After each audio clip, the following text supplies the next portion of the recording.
Thank you very much. I couldn't think of a better title. That's all there is with that. So I'm just going to throw out a couple of different ideas for you to think about. This kind of came to me the other week that, in a startup world, we try to put out one perception of what we're trying to achieve, and the reality is often very different. This is an exchange that happened between myself and my co-workers during the week.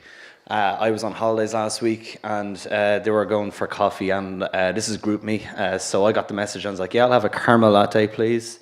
And this is the message that I sent them back, because one of my co-workers was trying to be smart by saying, yeah, you'll take a Tropica mocha. And I said, yeah, actually I will, thanks. I'm having an awesome holiday in the sunshine. This is the perception. This is the reality. This is in the Maldives, which is usually blessed with awesome weather, but this, not last week apparently, it was at the tail end of a cyclone, the same time a cyclone was hitting New York. This yoke was hitting India. This little red arrow is where I am. As you can see, the weather forecast, not so good. I couldn't pick the worst week to go on holiday, to be honest with you.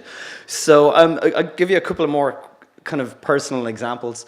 When I was a kid, anybody over the age of 30 will probably remember these guys, Chips. They were fucking badass when I was a kid. They were awesome. I'm telling you, man. There was two kids on my road that had a Chips like dress-up suit, and they rode around on their bikes arresting people. I actually met this guy about 12 years ago. This is me, a much younger me. He's an asshole. Childhood, dreams of being a motorcycle cop shattered by meeting this guy. Marilyn Manson, well, there's a lot that you could say about him, but I remember when he came out, there was all sorts of, in the States, they went insane. There was all like, conservative right-wingers saying he should be shot, and, Christians, blah, blah, blah. I met the guy, he's actually pretty cool. He's down to earth, he's mellow, he's really into his art. Not what I was expecting at all. Wasn't biting the head off bats. No, that's Aussie. But yeah, nice guy. So little segue here. Anybody? Well, y'all did your leaving cert, I'm assuming. Do you remember this question? Assess the character of. Right? I remember being 15 or 16 going, look, I don't even know who the hell I am. How am I supposed to assess the character of a 400-year-old fictional person, right? And so my teacher said, this is how you do it. What does a person say? What do they do? And what do others say about them? So actually a really great way for assessing perceptions of individuals, of brands, of companies, maybe even just friends as well.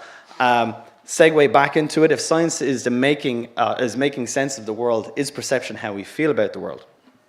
So I try to think about perception in everything I do, from as a founder of a startup to now working in a bigger company. I think it's probably a lot about what you guys do is also about perception. It's about managing perceptions, user experiences. Really, how can we help people to perceive a product or an environment that we're putting them in? And it turns out there's missed the link at the bottom there, but there is actually perception management is a thing. There's a Wikipedia entry on it. So. My question is, can we apply this locally? So I'm a regular visitor to San Francisco. My company's headquartered there. And I'm always blown away by the fact that local startups, granted well-funded startups, but they all have billboards pimping their shit across the city. And it creates a real sense that something's really actually happening here. The Yahoo one is a very famous one that recently was taken down after 10 years. These guys here, HipChat, cost 50 grand for 4 weeks. These guys managed to get it for 7 grand because they managed to game the system. And imagine if we had this type of thing in Dublin. The startup scene in Dublin has never been better. There are thousands of people working in the industry. I remember when I started engaging with startups in 2007, there was nobody doing anything. And these are some startup, okay, dull, dreary Dublin. It's not as glamorous as San Francisco with a blue sky, but I think having taken over some billboard space, we gave the Dublin bike scheme a whole bunch of space. Why can't we reclaim some of that? Dublin City reclaim some of that, lend it to our small businesses, our local startups, create a sense of optimism, energy, passion, enthusiasm, vision, direction, that we're going somewhere as an industry. And that's it. Thanks very much.